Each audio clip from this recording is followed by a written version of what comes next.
ខ្ញុំដឹងថាខ្លួនខ្ញុំគឺអត់អាចសង្គ្រោះខ្លួនឯងបានទេចាគឺមានតែព្រះមួយដែលអាចសង្គ្រោះខ្ញុំបាន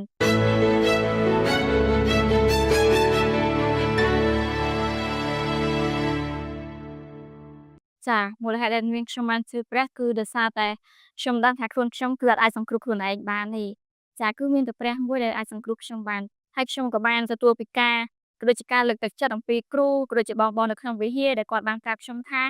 គឺមានតែព្រះយេស៊ូវទេដែលអាចសង្គ្រោះខ្ញុំបានហើយព្រះអង្គគឺជាអ្នកម្នាក់ដែលបានស្លាប់ដើម្បីនឹងសង្គ្រោះនាងខ្ញុំហើយខ្ញុំក៏បានទទួលជឿព្រះយេស៊ូវ